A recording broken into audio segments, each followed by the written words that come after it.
આજે આપણે ધોરણ 8 માં પાઠ નંબર 11 બળ અને દબાણ એના વિશેનો અભ્યાસ કરવાનો છે। તો બળ અને દબાણ શું એ આજે આપણે વિડિયોની અંદર જોવાનું છે કે બળ છે એ શું છે, કેવી રીતે ઉદ્ભવે છે અને કેવી રીતે લાગે છે। હવે હું જ્યારે કોઈ એક ધારો કે આ ચોક છે, આ ચોકને જો હું ખાલી આમ કરીશ, ઉપરથી લખીશ તો એ આની ઉપર નથી ઘસાતો। ઈ ક્યારે ઘસાય છે તો કે જ્યારે કોઈ એક વસ્તુ બીજી વસ્તુ ઉપર ઘર્ષણ ઉત્પન્ન કરે અથવા તો એના ઉપર બળ લગાડે તો શું બળ ઉત્પન્ન થાય છે। તો આપણે ક્રમ વાઇઝ જોઈએ। પદાર્થ છે એ કેવી રીતે ગતિ કરે છે તે આપણે અગાઉના ધોરણમાં શીખી ગયા છીએ। એક પદાર્થ બીજા પદાર્થ કરતા કેટલી વધારે ઝડપથી ગતિ કરે છે અને કેવી રીતે ગતિ કરે છે તે નક્કી કરવા માટે આપણે તેણે કાપેલું અંતર અને કેટલા સમયમાં તે કાપે છે તે નક્કી કરવું પડે છે। એકમ સમયમાં પદાર્થે કાપેલું અંતર કેટલું છે તે નક્કી કરે છે કે એક પદાર્થ કરતા બીજા પદાર્થની ઝડપ છે એ કેટલા ગણી વધારે છે। હવે અહીં આપણે વાત કરવાની છે બળની। તો રોજબરોજના ઘણા બધા અનુભવો એવા છે કે આપણને ખ્યાલ આવે કે બળ છે એ કોને કહેવાય।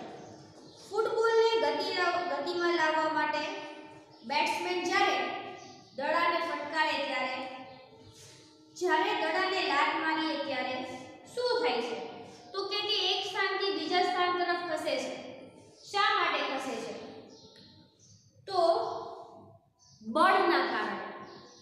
કેમ કોઈ એક વસ્તુ છે હું ઉચકીને બીજી જગ્યાએ મૂકું છું તો શા માટે ઈ એક જગ્યાએથી બીજી જગ્યાએ જાય છે તો કે એના ઉપર બળ લાગે છે એના માટે। તો બળની સામાન્ય વ્યાખ્યા શું? પદાર્થ પરથી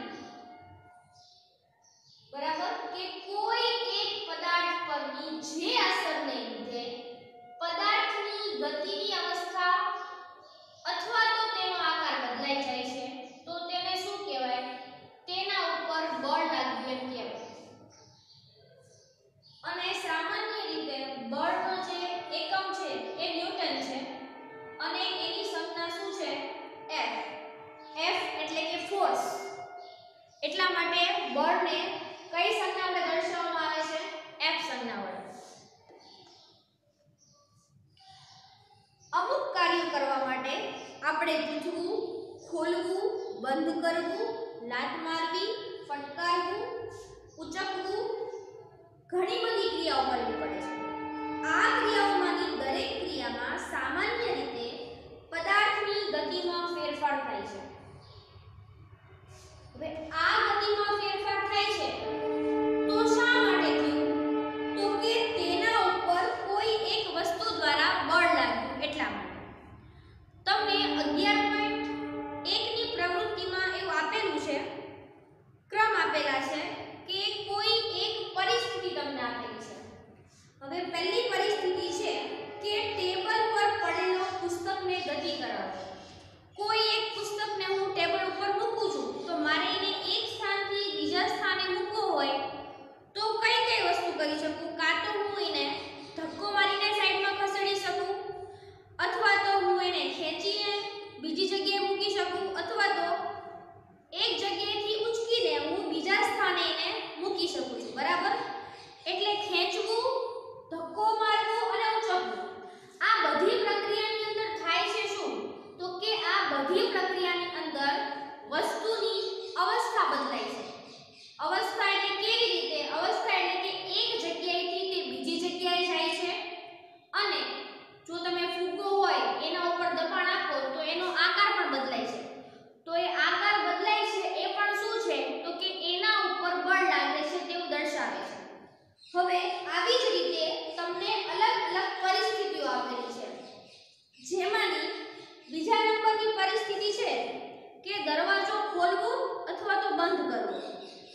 બળ લગાડવાથી વસ્તુઓની ગતિમાં આવે છે અને બળ ક્યારે અસ્તિત્વમાં આવે છે હવે તે જોવાનું છે.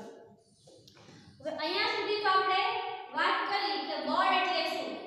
હવે આ બળો કેવી રીતે અસ્તિત્વમાં આવે છે તો બે બળો વચ્ચે આંતરક્રિયા દરમિયાન બળનો ઉદ્ભવ થાય છે.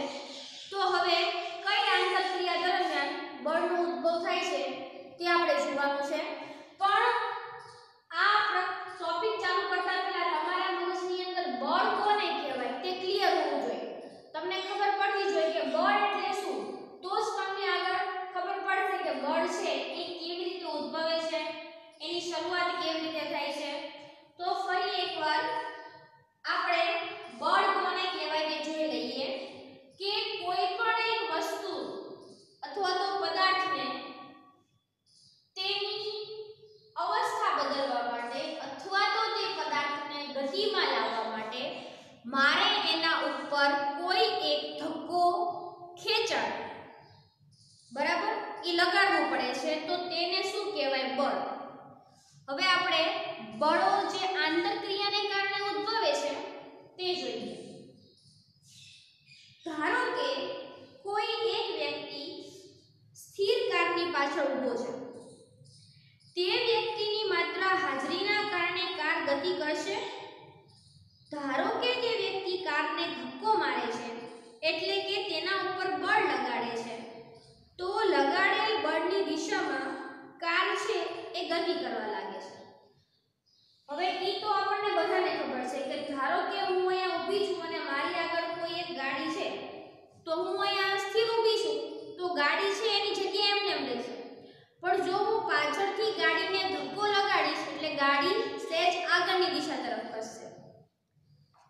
હવે એવી જ રીતે શું કહે છે કે તમને અહીં 11.2 ની જે પહેલી આકૃતિ છે એમાં શું છે, કોઈ એક વ્યક્તિ છે જે પાછળ ઊભો છે અને ત્યારબાદ શું કરે છે, ગાડીને ધક્કો મારે છે.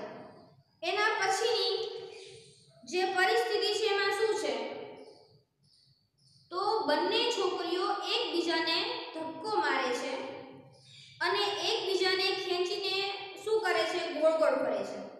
અને ત્યાર પછી સૌથી છેલ્લું જે તમને આપ્યું છે એમાં શું છે તો કે કોઈ એક વ્યક્તિ છે એ ગાયને એકબીજાને શું કરે છે, એકબીજા તરફ ખેંચે છે.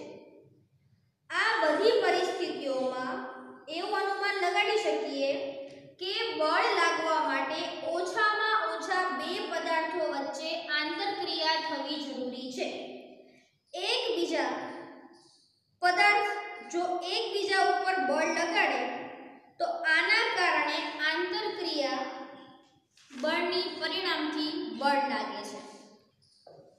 તો શું કીધું અહીંયા આપણને કે બળોની આંતરક્રિયા એટલે શું, તો કે કોઈ પણ વસ્તુને બળ લાગે ને તો એના માટે કોઈ પણ બે પદાર્થો એની સાથે જોડાયેલા હોવા જોઈએ. કોઈ એક વસ્તુ દ્વારા બળ લાગવું શક્ય નથી. કોઈ એક વસ્તુ ધારો કે મારા હાથમાં ઈ પડી છે તો આના ઉપર હું બળ લગાડી નથી શકવાની જ્યાં સુધી કોઈ એક પદાર્થ બીજા પદાર્થને ખસેડવાનો અથવા તો ખેંચવાનો પ્રયત્ન ન કરે. તો અહીં આપણને કહેવા શું માંગે છે કે કોઈ પણ વસ્તુને બળ લગાડવું હોય ને ત્યારે એ બળ ત્યારે જ શક્ય છે જ્યારે બંને પદાર્થો એકબીજા સાથે જોડાયેલા હોય. બરાબર?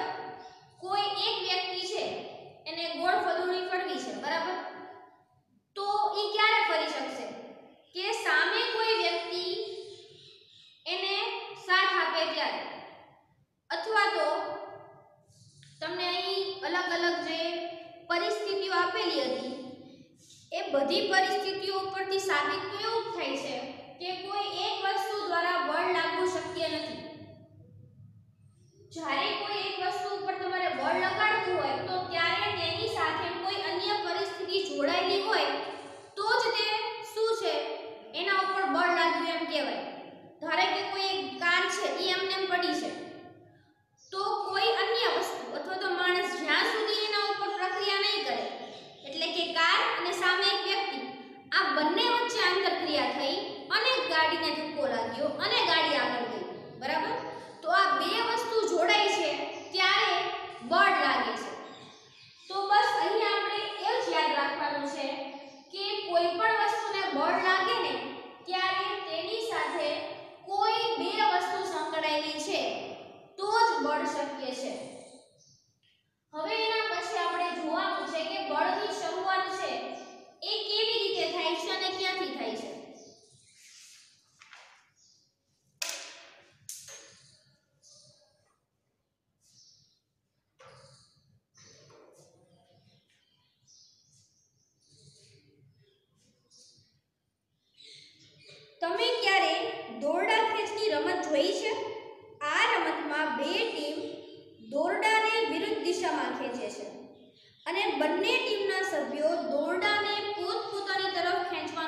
વધારે બળ લગાડે છે તે અંતે રમત જીતી જાય છે.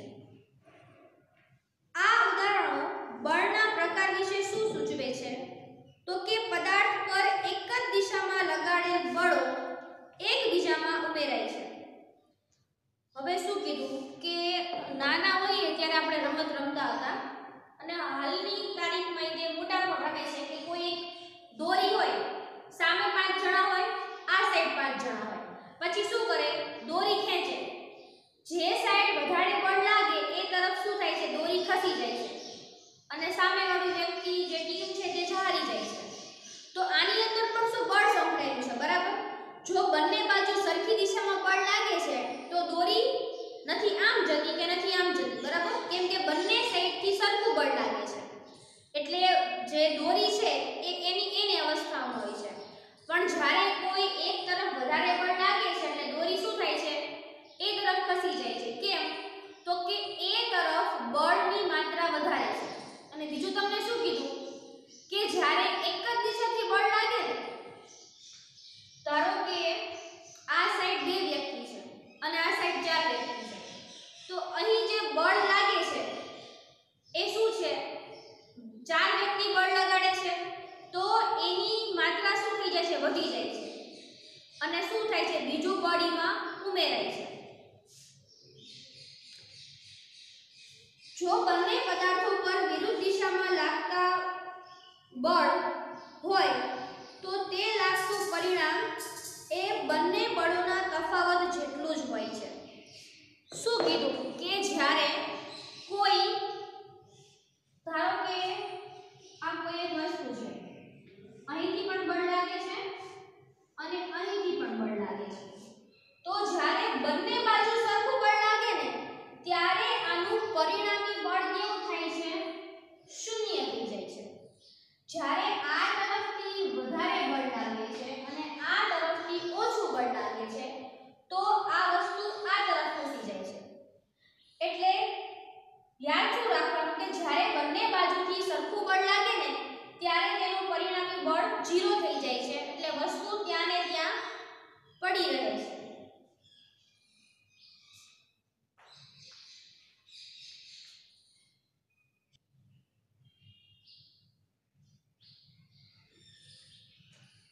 બરાબર? તો અહીં આપણને ખબર પડી કે બળ છે એની શરૂઆત કેવી રીતે થાય છે. હવે શું કહે છે કે એક બળ બીજા બળ કરતાં વધારે કે ઓછું હોઈ શકે છે. સામાન્ય રીતે બળની માત્રા એ બળનું મૂલ્ય દર્શાવે છે. બળ કઈ દિશામાં લાગે છે તેનો પણ આપણે ઉલ્લેખ કરવો પડે છે. જો બળનું મૂલ્ય કે દિશા બદલાય તો તેની અસર પણ બદલાય છે. હવે ત્યાર પછીનું છે કે બળ પદાર્થની ગતિની અવસ્થા બદલી શકે છે. તો આજે જોયું કે બળની શરૂઆત, એમાં શું યાદ રાખવાનું કે કોઈ પણ બળ હોય ને એ બળની માત્રા એ બળનું મૂલ્ય દર્શાવે છે. કે અહીં ધારો કે 5 ન્યૂટન બળ લાગે છે તો એ શું દર્શાવે છે, બળનું મૂલ્ય દર્શાવે છે.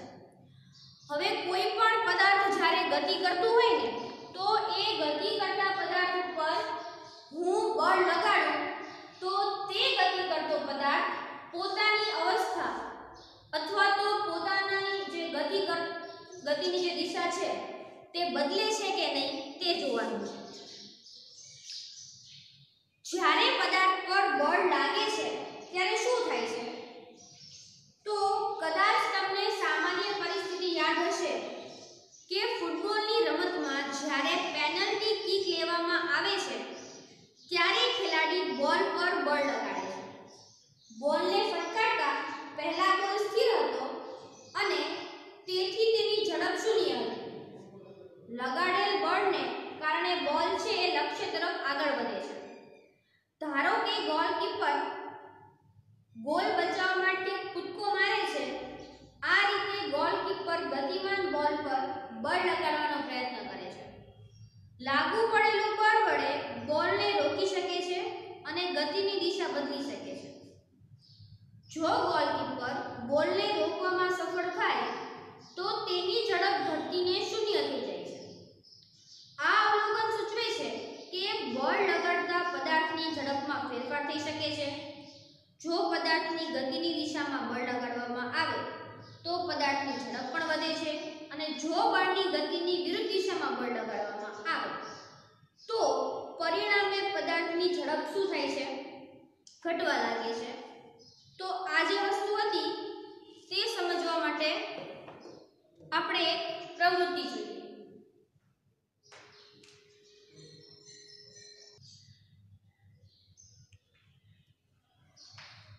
તો અહીં આપણે જોયું કે બળ પદાર્થની ગતિની અવસ્થા બદલી શકે છે. તો હા, તો ધારો કે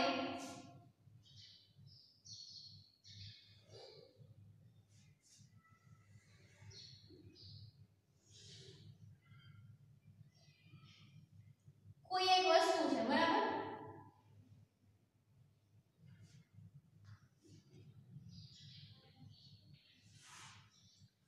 હવે આ એક દડો ધરી લો.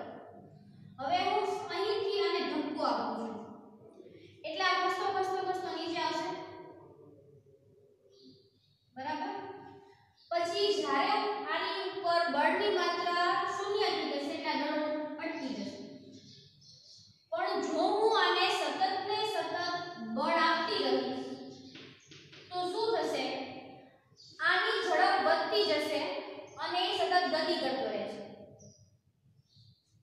ધારો કે આ દડો અહીં પહોંચે છે અને હું આ સાઈડથી બળ લગાડું છું તો શું થશે?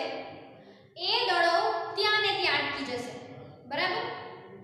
હવે ધારો કે દડો આ તરફ ગતિ કરે છે, આ તરફ. હવે હું આ તરફથી બળ આપું, વધારે ને વધારે બળ આપી દો તો ફરી પાછો દડો ક્યાં જતો રહેશે? ઉપરની તરફ. એટલે અહીંયા આપણે શું કીધું છે કે બળ પદાર્થની ગતિની અવસ્થા બદલી શકે છે? તો કે હા, બળ છે એ પદાર્થની ગતિની અવસ્થા બદલી શકે છે. જો તમે આને સતત બળ આપી રાખો તો તે આગળ ને આગળ તરફ વધતો જશે. જો ધારો કે આ તરફ બળ લાગે છે, બરાબર? જો જે દિશા તરફ બળ લાગતો હોય તમે તેની વિરુદ્ધ દિશામાં બળ લગાડો ને, જેટલું બળ આ તરફ લાગે છે એટલું જ બળ જો તમે આ તરફથી આપો ને તો પરિણામી બળ શૂન્ય થઈ ગયું. પણ જો કોઈ પદાર્થ આ તરફ ગતિ કરે છે અને સામેથી તમે એને બળ આપો છો તો તેની ઝડપમાં શું થશે? ફેરફાર થશે. હવે તમને અહીં એક પ્રવૃત્તિ આપેલી છે કે આ જે ટોપિક છે ને એના ઉપરથી એક પ્રશ્ન તમને પૂછેલો છે કે હવે તમને સમજાવું કે ઓલા નાના છોકરા હોય ને, ટાયર હોય, ટાયર એને આમ ગોળ ગોળ સતત ફેરવતા જોઈએ. આમ એક લાકડું લઈને અથવા તો હાથ વડે એને સતત ફેરવે રાખે એટલે શું થાય? ટાયર આમ ફટાફટ ચાલે. તો શા માટે ચાલે છે ટાયર ફટાફટ? તો કે આપણે તેની ઉપર શું કરીશું? તો કે આપણે તેની ઉપર સતત બળ લગાડીશું અને એ બળના કારણે એ ટાયર છે એ સતત ને સતત ગતિમાં રહે છે.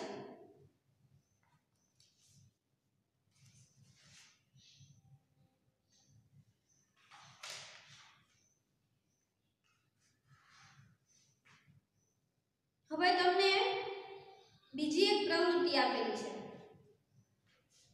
કે શું કરવાનું છે? તો એક દડો લો, તેને સમતલ સપાટી ઉપર મૂકો, તેને ધક્કો મારીને ગતિમાં લાવો અને હવે કંપાસ બોક્સમાંથી ફૂટપટ્ટી લઈ તેના ગતિમાર્ગમાં તમને દર્શાવ્યા મુજબ શું કરવાનું છે કે ઈ એક જગ્યાએ હતો અને તમે એને ધક્કો માર્યો તો તે કેટલી એટલે જે મૂળ સ્થાનથી તે કેટલા સ્થાન સુધી ખસ્યો તેનું એક માપ લેવાનું છે. અને તમે ગતિમાન દડા ઉપર બળ લગાડો તો શું તે દડો ફૂટપટ્ટીને અથડાઈને પછી તે જ ગતિ ચાલુ રાખશે? હવે આ જે પ્રવૃત્તિ છે ને એ તમારે જાતે કરવાની છે કે શું કરવાનું? તો એક દડો લેવાનો અને સામે એક વસ્તુ રાખવાની. તમે હવે આને દડાને ધક્કો માર્યો તો દડો અહીંયા અથડાણો. અહીંયાથી અથડાઈને જ્યારે પાછો ફેંકાય છે તો તમે જે બળથી એને ફેંક્યો તો એ જ બળથી પાછો આવે છે કે નહીં એ તમારે જોવાનું છે કે તમે એના ઉપર જેટલું બળ લગાડ્યું હતું એટલું જ બળ સામે અથડાઈને પાછું આવે છે. હવે તમને શું કહે છે કે હવે થોડાક વધારે ઉદાહરણ જોઈએ.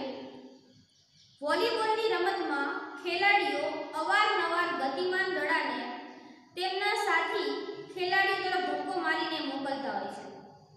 ક્યારેક દડો ધક્કો મારીને, ફટકો મારીને અથવા તો કોર્ટની બીજી બાજુએ મોકલવામાં આવે છે. ક્રિકેટમાં બેટ્સમેન બેટ વડે દડાને ફટકારે છે અને દડા ઉપર બળ લગાડે છે. શું આ કિસ્સામાં દડાની ગતિની દિશામાં કોઈ ફેરફાર થાય છે? આ બધા જ ઉદાહરણોમાં ગતિમાન દડા ઉપર બળ લગાડવાથી ઝડપ અને ગતિની દિશા બદલાય છે. આ પ્રકારના બીજા વધારે ઉદાહરણો તમારે તમારી જાતે જોવાના છે અને નક્કી કરવાનું છે કે કઈ વસ્તુમાં પદાર્થની ઝડપ અને એની ગતિની દિશા બદલાય છે. પદાર્થની ઝડપ કે દિશા કે બંને બદલાય ત્યારે પદાર્થની ગતિની અવસ્થા બદલાય છે અને આ પદાર્થ પર લાગતું બળ પદાર્થની ગતિની અવસ્થામાં શું કરે છે? ફેરફાર કરે છે.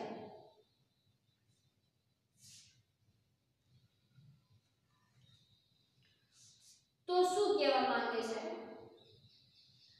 કે કોઈ પણ પદાર્થ ઉપર જ્યારે હું બળ લગાડું છું ત્યારે એ પદાર્થ ગતિમાં આવે છે અને જો ગતિમાન પદાર્થને હું સતત બળ આપું તો તે પદાર્થ સતત ગતિ ચાલુ રાખે છે.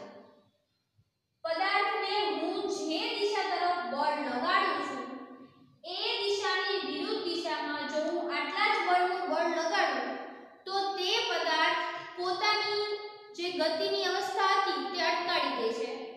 અથવા તો હું આટલા જ બળનું બળ ન લગાડું પણ થોડું ઓછું બળ લગાડું તો ધીરે ધીરે આ પદાર્થની ગતિ છે એ ઘટવા લાગે છે. બરાબર? એટલે આના ઉપરથી શું સાબિત થાય છે કે કોઈ પણ પદાર્થ જે ગતિ કરતો હોય છે જો હું એના ઉપરથી કોઈ એના ઉપર બાહ્ય બળ લગાડું તો શું થાય છે? તેની ગતિમાં ફેરફાર થાય છે. તો હા, થાય છે. કેવી રીતે થાય છે? તો આવી રીતે. આ સિવાયનું તમને જે એક્ઝામ્પલ તમે લઈ શકો એવું નથી કે આ જ એક્ઝામ્પલ લો. જે એક્ઝામ્પલની અંદર ઉદાહરણમાં કોઈ તમને કોઈ એક વસ્તુ છે એની ગતિની અવસ્થા બદલે છે બળ આપતા, એવું તમે કોઈ પણ ઉદાહરણ લઈ શકો. ધારો કે કોઈ એક ક્રિકેટર છે, બરાબર? ઈ શું કરે છે? દડો એની સામે આવે છે તો બેટ વડે દડાને ફટકારે છે. તો શું થાય છે? દડો છે એ ગતિમાં આવે છે, એની દિશા બદલાય છે. બરાબર? તો આવું કોઈ પણ ઉદાહરણ તમે આપી શકો છો. ત્યાર પછીની જે આપણે વસ્તુ જોવાની છે તે છે બળ પદાર્થનો આકાર બદલી શકે છે કે કોઈ એક વસ્તુ છે એના ઉપર હું બળ લગાડું તો શું તેના આકારમાં ફેરફાર થશે? તો ચાલો જોઈએ.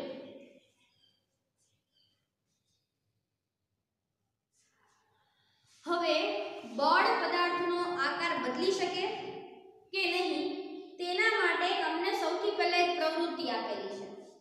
એ પ્રવૃત્તિની અંદર શું છે? તો એક પરિસ્થિતિ છે. તો પહેલી પરિસ્થિતિની અંદર છે કે પ્લેટમાં રાખેલો લોટનો કે જે લોટ આપણે બાંધીએ તો એવો એક લોટ છે. હવે બળ કેવી રીતે લાગે છે? તો કે હાથ વડે નીચે તરફ દબાવતા, બરાબર? આપણે એમાં પાણી નાખીને પછી આપણા હાથના મૂવમેન્ટ વડે આપણે લોટ બાંધીએ તો તમને સામે શું આવ્યું છે? એક તો ગતિની અવસ્થામાં ફેરફાર અને આકારમાં ફેરફાર. તો આ ક્રિયા દરમિયાન લોટ જે આપણે બાંધી છે એનો આકાર બદલાય છે. બરાબર? એનો મતલબ શું સાબિત થયો કે કોઈ વસ્તુ ઉપર હું બળ લગાડું તો તેના આકારમાં ફેરફાર થાય છે. એવી જ રીતે બીજો એક તમને પરિસ્થિતિનું વર્ણન કરેલું છે કે બે ઈંટો વચ્ચે મૂકેલી પ્લાસ્ટિક કે ધાતુની પટ્ટી. હવે તમને શું કીધું કીધું છે કે ધારો કે અહીં તો એવું કોઈ વસ્તુ નથી, પણ કોઈ એક લોખંડની ફૂટપટ્ટી હોય, બરાબર, તમે એને બે સાઈડથી પકડો અને પછી આમ વાળો એટલે શું થશે, એનો આકાર બદલાય છે. તો હવે એ વાયડી ક્યારે આપણે કે જ્યારે આપણે એના ઉપર બળ લગાડ્યું, એટલે જેવું બળ લગાડ્યું એવો શું થયું, એનો આકારમાં ફેરફાર થયો. એટલે આના ઉપરથી શું સાબિત થયું કે જ્યારે કોઈ પણ પદાર્થ ઉપર આપણે બળ લગાડીએ છીએ ને તો તેના આકારમાં પણ ફેરફાર જોવા મળે છે. તો હવે આ બળ લગાડ્યા દરમિયાન કઈ કઈ વસ્તુમાં ફેરફાર થાય છે તે જોઈ લઈએ.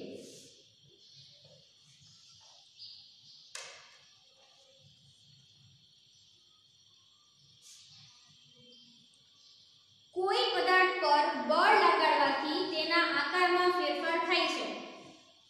જે ફૂગો હોય, બરાબર, આપણે એને ફૂલાવીને એને દબાવીએ તો શું થાય છે, એનો કદ ઘટવા લાગે છે, એના ઉપર દબાણ આવે છે, જેથી કરીને એનો આકાર બદલાય છે.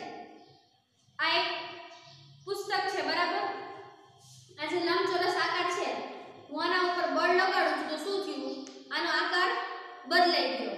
એટલે કોઈ પણ વસ્તુ ઉપર બળ લગાડવામાં આવે ત્યારે તે વસ્તુના આકારમાં ફેરફાર થાય છે. તો હવે આ બધી પરિસ્થિતિમાં શું સાબિત થયું, તો કે કોઈ પણ પદાર્થને સ્થિર સ્થિતિમાંથી ગતિમાં લાવી શકાય છે. એટલે કે કોઈ એક બળ દ્વારા આપણે કોઈ વસ્તુ ઉપર કઈ કઈ વસ્તુમાં ફેરફાર કરી શકીએ, તો કે સૌથી પહેલા તો બળ દ્વારા આપણે કોઈ પણ સ્થિર વસ્તુને ગતિમાં લાવી શકીએ છીએ. જો પદાર્થ ગતિમાં હોય તો તેની ઝડપમાં ફેરફાર કરી શકીએ અને ગતિમાન પદાર્થની દિશામાં ફેરફાર કરી શકીએ છીએ.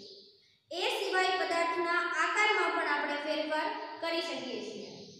આ બધામાં થોડી અથવા તો બધી જ અસરો ઉત્પન્ન કરી શકાય છે. એ યાદ રાખવું ખૂબ આવશ્યક છે કે બળ આ બધામાંથી એક અથવા વધારે અસર ઉત્પન્ન કરે છે તથા આ બધામાંથી કોઈ પણ અસર બળ વગર ઉત્પન્ન થઈ શકતી નથી. આમ બળ લગાડ્યા વગર કોઈ પણ પદાર્થ આપમેળે ગતિમાં આવી શકતો નથી અને આપમેળે ગતિની દિશા બદલી શકતો નથી અને આપમેળે પોતાનો આકાર પણ બદલી નથી શકતો. એટલે અત્યાર સુધીના આપણે જે કંઈ પણ ટોપિક શીખ્યા એમાં આપણે યાદ કઈ વસ્તુ રાખવાની, સૌથી પહેલા તો બળ એટલે શું, તો કે કોઈ પણ વસ્તુની અવસ્થા બદલવા તેના ઉપર કોઈ એક બાહ્ય બળ આપવું પડે છે કે જેના કારણે તેની ગતિ અથવા તો તેની અવસ્થા બદલાય છે, એને શું કહેવાય છે, બળ. હવે આ બળ દ્વારા આપણે કઈ કઈ વસ્તુ કરી શકીએ, તો કે એક તો એની ગતિ બદલી શકીએ, જો એ સ્થિર સ્થિતિમાં હોય તો એને ગતિમાં લાવી શકીએ, જો ગતિમાન સ્થિતિમાં હોય તો તેને વધારે બળ આપી એની ઝડપ વધારી શકીએ, એ પદાર્થની જે દિશા તરફ ગતિ હોય એ દિશા આપણે બદલી શકીએ અને એ સિવાય આપણે બળ દ્વારા પદાર્થનો આકાર પણ બદલી શકીએ છીએ. તો આ બધી વાત હતી બળ એટલે શું. બળ છે એ કોઈ પણ બે વસ્તુ જ્યારે એકબીજા ઉપર આંતરક્રિયા કરે ને ત્યારે જ ઉદ્ભવે છે, બરાબર. કોઈ એક વસ્તુ આંતરક્રિયા કરે એની સાથે તો એ વસ્તુ શક્ય નથી. જ્યારે કોઈ બે વસ્તુ એકબીજા ઉપર આંતરક્રિયા કરે તો જ બળનું નિર્માણ થાય, ત્યાં સુધી બળનું નિર્માણ પણ થતું નથી. અને એ સિવાય આ બધી વસ્તુ તમારે આની અંદર યાદ રાખવાની છે.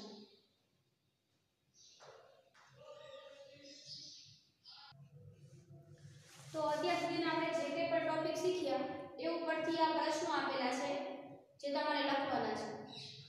પહેલો પ્રશ્ન છે, એવી પરિસ્થિતિઓના 3 ઉદાહરણ આપો કે જેમાં તમે ધક્કો મારીને કે ખેંચીને પદાર્થની ગતિની અવસ્થા બદલો છો. તો તમારે કોઈ પણ ત્રણ પરિસ્થિતિ એવી વર્ણવવાની છે અહીંયા કે તેના ઉપર બળ લાગતા અથવા તો ધક્કો મારતા શું થાય છે, તો કે તેની જે ગતિ છે એની અવસ્થા બદલાય છે.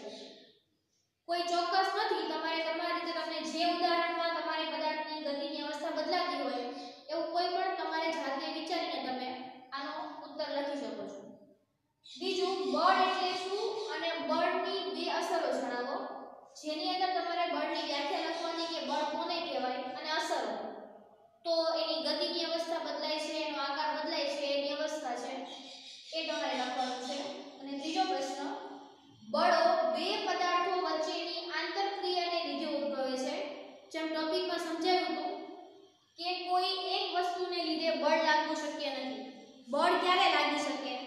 જ્યારે કોઈ બંને પદાર્થો એકબીજા ઉપર આંતરક્રિયા કરે તો જ લાગી શકે.